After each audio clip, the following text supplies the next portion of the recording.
Hello, I'm going to give you a little background information on the teacher that I had the privilege of coaching this week and being in her classroom. I was at a fourth grade class.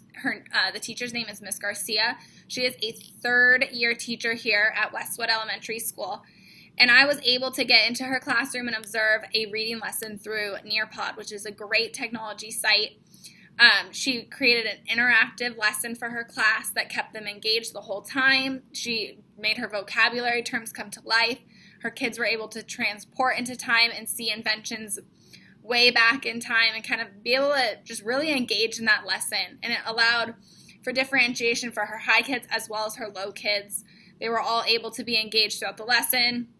They all had different assignments at the end. And throughout the lesson, they were able to pause, answer a few questions to check for their understanding, and then continue on.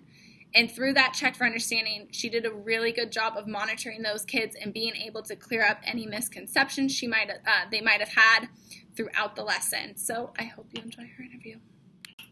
I'm here with Miss Garcia. She is a fourth grade teacher here at Westwood, and we're going to go over how her instructional lesson went today. How are you feeling today? I'm good. I felt like the day went pretty fast, and I'm glad. Did you have a good weekend? Yeah, it was so good. Oh, I'm so glad to hear that. So how do you think your lesson went today? After me being in there observing, how do you think it went? I think it went pretty well, especially managing the in-person students and the online students. I felt like they were pretty engaged. They kind of grasped onto the concept pretty well. One thing I did notice I need to work on a little bit more is just monitoring the in-person while the online kids are talking and making sure they're not getting restless. That can be, I've seen that in many classes. I can totally agree with you. Having both online and in-person can be a bit of a challenge. And I would say you did a really good job. As I was going around, they were all engaged. You had a Nearpod lesson going, and for highs and lows, it kept them really engaged on the concept. And I really liked how you were able to bring your lesson to life for those kids, especially the low ones that don't understand. And one grow I had for you would be kind of monitor your low ones a little bit. They kind of struggled a little bit getting on, but once they were on, they were good. And then your highs finished really quickly. They did. So I was like, maybe think of something that we can come up with a strategy or some other lesson that we can do and add on for them when we finish.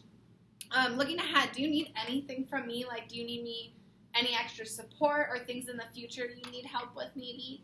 I feel really comfortable with you coming in my room and just you as a person, so maybe, I know we're trying to incorporate Kagan a little bit more with the online kids and the in-person kids and blending those. Maybe if you could find a strategy that you think works best or you've seen in other classrooms and bring it into my classroom and help me with that, because that'll be fun to mix up my lessons a little bit and incorporate them. Absolutely, yeah. I can totally be looking at strategies for you, and we can start with maybe just a fun team building one that has nothing to do with academics and then kind of incorporate it more into the lessons. Sounds good. I'm so glad. I hope you have a great rest of your day.